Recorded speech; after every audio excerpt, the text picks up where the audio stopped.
आज मौसम थोड़ा विपरीत था, लेकिन महान स्वतंत्रता संग्राम सेनानी और यहाँ से विधायक भी रहे, सांसद भी रहे, समाज सेवा में समर्पित रहे और असली समाजवादी चौधरी श्री मुल्की राज सैनी जी, जिनकी मूर्ति के अनावरण के कार्यक्रम में मुझे 14 दिसंबर को आना था, उस समय नहीं आ पाया।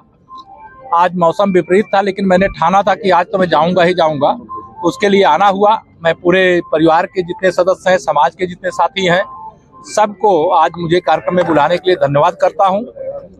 और आने वाले समय में कोई ऐसा दिन आएगा जब फिर आएंगे और हम सैनी जी के गांव में भी जाएंगे और वहां जाकर के फिर देखेंगे भी, और गांव की जो सड़क है उसको मुल्की राज सैनी जी के नाम से करेंगे और उसका चौड़ीकरण भी करेंगे।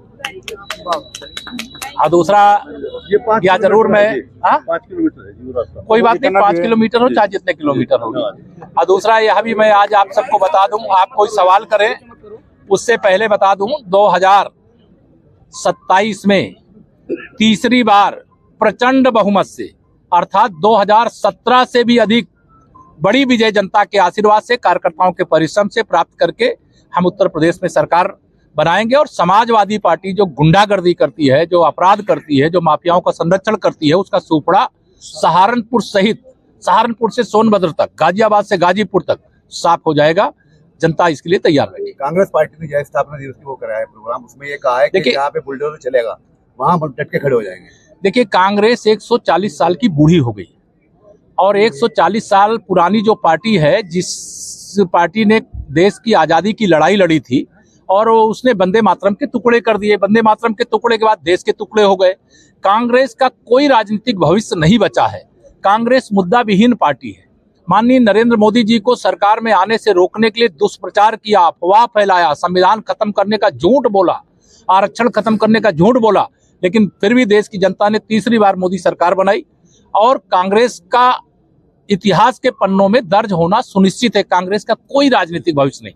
गठबंधन ने इस बार ये भी कहा है कि अगर जरूरत पड़ी तो सभी छोटी पार्टियों को अपने साथ लेंगे, हो सकता है मायावती हुई तो उन्हें भी अपने साथ लेंगे। जिनको लेना है उनको ले लें। हम भारतीय जनता पार्टी और एनडीए जिस तरह से लड़ रहा है, वह और बड़ी विजय जब 2029 आएगा तो आप देखिए, प्रचंडतम से प्रचंडतम बहुमत माननीय नरेंद्र मोदी जी को चौथी बार प्रधानमंत्री बनाने के लिए मिलेगा। और जैसे लोकसभा चुनाव 2024 के संपन्न हुए, फिर हरियाणा विधानसभा चुनाव में कौन जीता? भाजपा।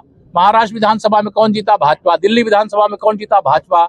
और बिहार में अभी जो ऐतिहासिक विजय हुई वो भाजपा गठबंधन की हुई। इसलिए कांग्रेस हो, आरजेडी हो, सपा हो, टीएमसी हो, अभी पश्चिम बंगाल में भी कमल खिलेगा। धन्यवाद।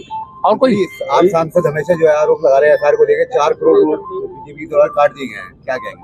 देखिए, भारतीय जनता पार्टी मतदाता सूची का शुद्धिकरण और वोट एकदम सही तरीके से डालने की पक्षधर है। मतदाता सूची शुद्ध हो जाएगी तो कांग्रेस और सपा का हो सकता है खाता ही न खुले। धन्यवाद।